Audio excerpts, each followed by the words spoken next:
On peut traverser des régions caféières et ne pas remarquer que l'on est en présence de plantations de café. En effet, les caféiers s'insèrent de diverses façons dans les paysages de montagne. Parfois, le caféier ne se donne guère à voir. Il vit caché, intégré dans un système culturel multi-étagé, à l'ombre d'autres arbres. À l'exception notable du Brésil et de quelques autres régions productrices dans le monde, la culture du caféier est majoritairement une culture paysanne, peu mécanisée, intégrée dans des petites exploitations, pratiquant souvent la polyculture, quelquefois associée à l'élevage. Les paysages de la caféiculture mexicaine, notamment ceux du Chiapas et de l'Oaxaca, sont fortement marqués par la prédominance de la petite exploitation familiale et par l'importance du couvert arbustif, arboré, voire forestier. Même si les paysages où l'on trouve les exploitations caféières sont très variés, on peut caractériser 5 types de systèmes de culture qui prédominent au Mexique. Le système rustique ou montagnard. Les caféiers sont plantés sous les grands arbres d'une forêt spontanée, des essences autochtones. Les nouveaux planteurs ont juste nettoyé le sous-bois, débroussaillé à la machette et planté les caféiers dans la forêt. Au Mexique, on peut observer ce type de culture dans des aires relativement isolées, enclavées, où les communautés indigènes ont introduit le café un peu comme un fils adoptif au sein des écosystèmes forestiers natifs. Utilizamos los árboles nativos, nada más. Sí, sí. Muy parte nomás, unos tienen unos que otros chalum, porque ese muy recomendable chalum, porque es leguminosa, tiene mucho nitrógeno para el alimento de la planta de café. Lo mismo las hojas. Las hojas. ¿Qué árboles tienes aquí? Bueno, yo tengo este le llamamos tres lomo, este árbol. Ajá. Y este es aguacate. Aguacate. ¿Y allá este árbol? Este le llamamos guayabilla. Guayabilla. Y el grande que está ahí. Ajá. Y este le llamamos guiriciña, pero es árbol maderable. Maderable, sí. Sí. Es igual como el cedro. Ajá. Sí. ¿Y flores no lo matan? No. No, ese lo mantiene ahí. No lo mata. Ce système de culture est réalisé généralement par les groupes indigènes, sans faire usage de produits chimiques. Les rendements obtenus sont relativement faibles. Cet ombrage, par défaut, est souvent l'apanage du petit paysanat, où le café est implanté dans un milieu partiellement déboisé. Mi papá dejó el café siempre bajo sombra, los árboles grandes están conservados. ¿Por qué? Porque eso hace a que el agua, los árboles grandes hace a que se atraigan las nubes y llueva, ¿no? Entonces nosotros tenemos el café bajo sombra. Así lo manejamos nosotros y también los pajaritos, los animales que pasan en el café, todo eso, o sea, ni modo de que nosotros vayamos a invadir las áreas de los animales, pues no, nosotros tratamos de conservar el medio ambiente. Ahora, esta idea de poder producir café bajo sombra, aprovechando los árboles nativos de esta región, pues ha sido tanto una manera de querer aprovechar más los recursos naturales, pensando en abaratar costos, ¿no? Luego es más trabajo el andar talando y qué haces con tanta madera y deforestando y así. Nosotros aquí afortunadamente hay árboles igual como parotas, muy grandes, que pues sus hojas ayudan bastante como abono, su sombra pues igual es impresionantemente buena, ¿no? La mayoría de nuestros cafetales están cubiertos por sombra de parota, frijolillo, ¿no? Y eso atrae, ¿no? Más vida silvestre. Nos gusta más en los cafetales.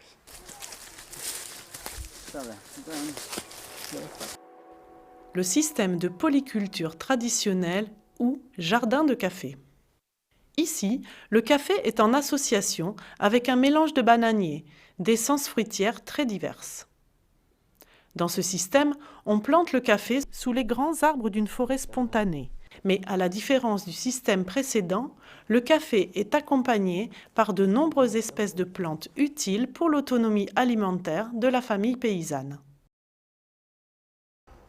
También tenemos otro tipo de plantas, por ejemplo, entre los mismos cafetales que pueden ser plantas medicinales, ornamentales, o también vemos los árboles de sombra, que entre ellos no solo está el chalum, que es muy común entre los cafetaleros, sino también vemos frutales ahí, hay plátanos, hay cítricos, hay naranja, hay lima, semillas o nueces locales como el cacaté, que es una semilla amarga, pero que le gusta mucho a la gente aquí a nivel local, y que son árboles que crecen bastante altos, pero que sirven también como parte de la diversificación, como parte de la captura de carbono. Entonces hay una gran diversidad.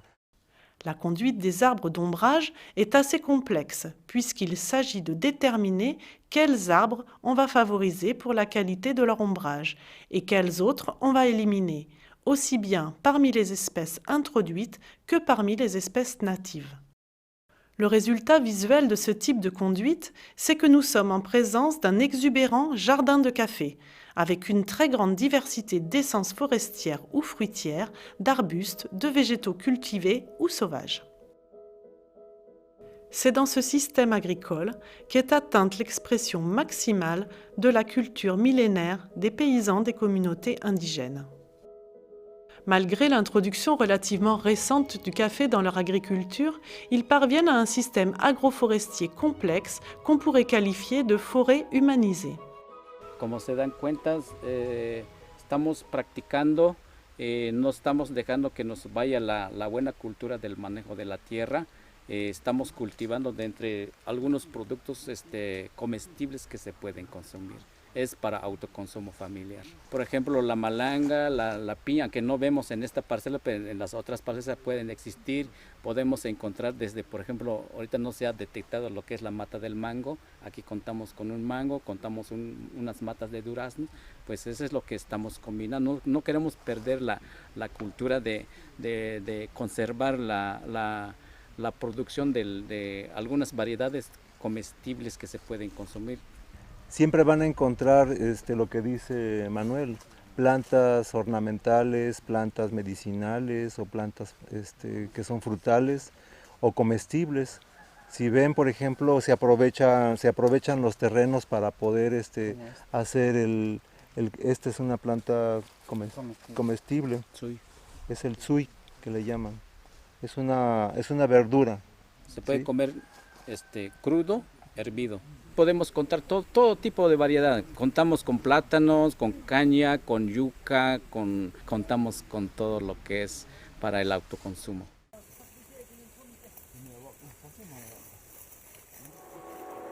Le système de polyculture commerciale.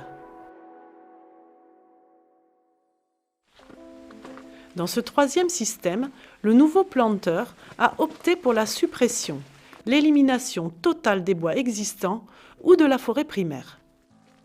Le nouveau planteur est parti d'une agriculture sur brûlis et il a tout replanté dans un ordre bien précis. La volonté de planter du café pour le nouvel exploitant se confond avec celle de légitimer un droit sur du foncier. Le producteur défriche une parcelle de forêt ou obtient l'usage d'une terre communale ou d'un ejido, et il met en place une culture pérenne, comme le café, pour mieux affirmer ses droits sur ce morceau de territoire. Pour le nouveau planteur, les premières années, avant les futures récoltes de café, doivent lui permettre de vivre et de se nourrir sur l'exploitation. La plantation de café permet de combiner les deux. En culture traditionnelle, la protection des jeunes plants contre les excès du soleil s'effectue le plus souvent grâce au bananier. Celui-ci a le mérite de croître rapidement et de contribuer à la subsistance de la famille, directement ou indirectement, par l'entretien d'animaux de basse-cour. En même temps, et pour les mêmes raisons, on plante du manioc, du maïs, des haricots, des courges et de la canne à sucre. On plante aussi divers autres arbres fruitiers. Avocatiers, orangers, mandariniers, pamplemoussiers, goyaviers, anones, manguier, papayer. Ces plantes peuvent être très diverses, mais le bananier tend à dominer dans le paysage. Le producteur plante en même temps les vrais arbres de protection solaire. En général, ce sont des légumineuses qui ont la faculté de fixer l'azote de l'air et d'enrichir le sol.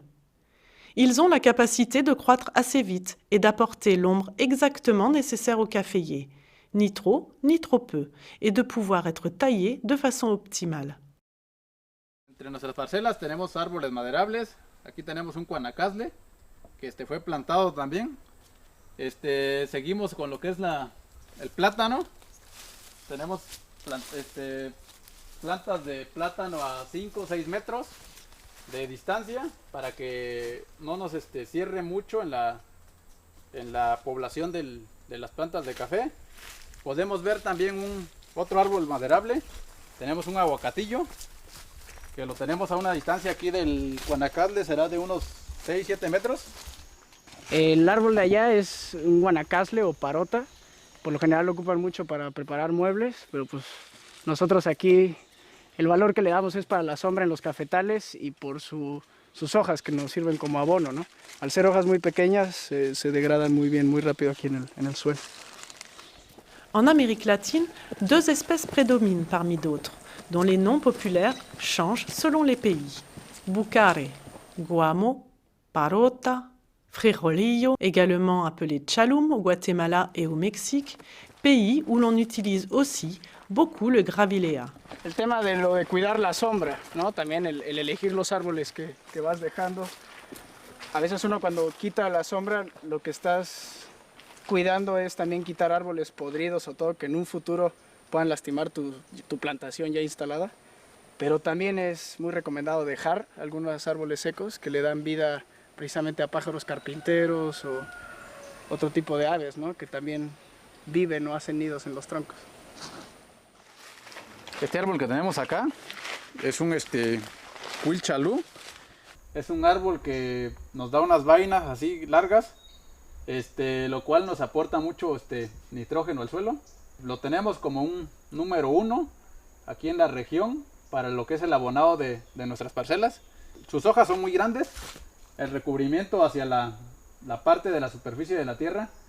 El monte, la hierba sale muy poca, por lo cual también nos beneficia en el chapeo de las plantas. Entre los cafetales tenemos lo que es la plantación de la guanábana. Aquí tenemos unas que todavía no tienen su punto de cortar, pero pues ya de aquí a unas 3 semanas ya está en su punto para hacer el corte, lo cual nos ayuda también para tener hojarasca aquí en las parcelas, ayudarnos al abonado, y a darnos sombra aquí para cubrir a los cafetales en tiempo de sequía. La guanábana la vendemos para hacer aguas, paletas, diferentes procesos que le gustan dar a la guanábana. Entonces yo sí le recomendaría a los pequeños productores que traten de evitar. Yo mejor me iría por un tema de agroforestal que deja, claro, es a muy largo plazo, pero se pueden buscar programas de ayuda de gobiernos, de organizaciones no gubernamentales, incluso de otros países, a que en lo que esos árboles crecen tengan un sustento, ¿no? Y pueden generar mucho más que el propio café, ¿verdad? Yo les decía a algunos que en una hectárea caben 60 árboles y una variedad muy en específico que se llama primavera. Es de crecimiento muy rápido en la zona media y baja y tarda más o menos entre 12 y 15 años en ser productiva. Pero en pie un árbol vale 5,000 pesos, ¿verdad? Antes de cortarlo, ¿verdad? Es lo que hoy día pagan por un árbol. Y si tiene 60 árboles, pues son 300,000 pesos en una hectárea. Y en el café, en el mejor de los casos, están produciendo, digamos, 15 quintales. Y en el mejor de los casos están recibiendo 2,000 pesos, son 30,000 pesos. Qué gran diferencia, ¿verdad? Entre un cultivo y otro. El tema es el tiempo, ¿no? Y la ayuda que en un momento dado pueda recibir ese agricultor. Certaines de ces espèces signalent de loin les caféières en fin de saison sèche, lorsqu'elles prennent des couleurs vives et des tons rougeâtres. La caféière traditionnelle comporte ainsi diverses strates végétales. Celle des grands arbres, celle des bananiers et des fruitiers de port moyen, celle des caféiers, et enfin les plantes destinées à l'alimentation avec des variations infinies selon les densités et la diversité de chaque niveau. De la derecha un mangal y un cuapinol, ¿no? El cuapinol es buenísimo para las abejas, ¿no? Es un árbol melífero. En su etapa de floración, que igual es en Semana Santa, marzo, abril, está lleno de abejas por las mañanas. Le système de monoculture sous ombrage. Dans ce système, les plantations agroforestières ne combinent que peu d'essences. Généralement, les caféiers sont plantés sous un ombrage spécialisé et contrôlé, assuré au maximum par une ou deux essences forestières. Les arbres utilisés pour l'ombrage sont des légumineuses du genre Inga. La plupart sont des arbres d'importation provenant d'autres régions ou d'autres pays. De cette manière, on réalise une plantation monospécifique et sous un ombrage très spécialisé lui aussi. Dans cette pratique culturelle, l'usage des intrants est quasi généralisé, obligatoire même pour certains producteurs. Nosotros siempre nos hemos mantenido en la producción comercial. Manejamos la finca por lotes de máximo 14% del área, siempre en renovación o con algún trabajo de poda para renovar tejidos y así poder mantener la productividad de por lo menos 25 quintales por hectárea, que es nuestro punto de equilibrio. Si nosotros bajamos de ahí, nos vamos a la quiebra. Ce type de culture est entièrement axé sur la productivité et vise exclusivement une production orientée vers le marché. L'importance des arbres d'ombrage est réelle parce qu'elle est utile agronomiquement, mais elle n'a pas un réel intérêt écologique.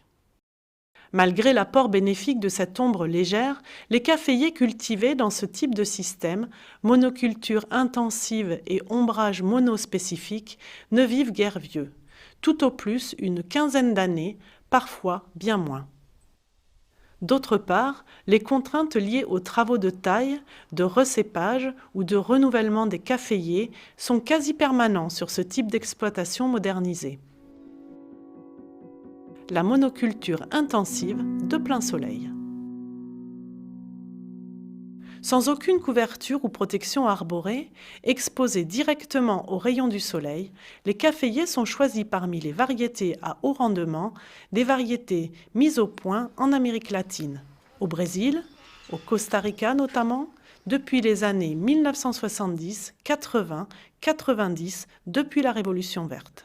Ces nouvelles variétés donnent des rendements incomparablement supérieurs à ceux des variétés traditionnelles. L'arrivée des variétés Caturra, Catuai, ainsi que de nombreuses autres, a littéralement changé la face de la caféiculture dans certains pays d'Amérique latine. Sur une dizaine d'hectares, avec ces variétés à haut rendement, un producteur pouvait, et peut toujours, avoir des récoltes bien supérieures à celles des grandes fincas ou des haciendas d'autrefois. Cuando este café tenía aproximadamente 3 años de cosecha, nosotros cogimos 2004 sacos de café. Dans les années 90, cette exploitation modèle vénézuélienne, d'une superficie de 22 hectares, avait des rendements moyens de 100 quintaux à l'hectare. Ces rendements ont été parmi les plus élevés au monde. Ce type de caféiculture est une monoculture, un système cultural totalement agricole. Nous ne sommes plus en présence d'une agroforesterie. Converti en plantation ultra spécialisée, le café a besoin d'importants apports en intrants. Pour se maintenir performant dans la durée, il lui faut des engrais, des produits de traitement phytosanitaire de synthèse, parfois de la mécanisation, mais surtout d'une main-d'œuvre constante durant tout le cycle annuel du café. Certes, ces deux derniers systèmes de production, à plein soleil, comme avec ombrage spécialisé, sont ceux qui permettent d'atteindre les plus hauts rendements.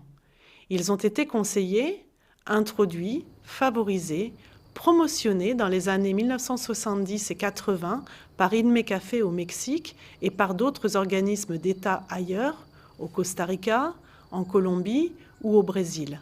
Peut-être, ces systèmes productifs représentent-ils la survie pour un bon nombre d'exploitations engagées dans la voie du rendement et de la productivité. Mais cette haute technicisation n'est pas à la portée de la grande majorité des caféiculteurs mexicains ou du reste de la planète, qui, ne l'oublions pas, demeurent avant tout de très petits producteurs, sans moyens, si ce n'est la force des membres de la famille.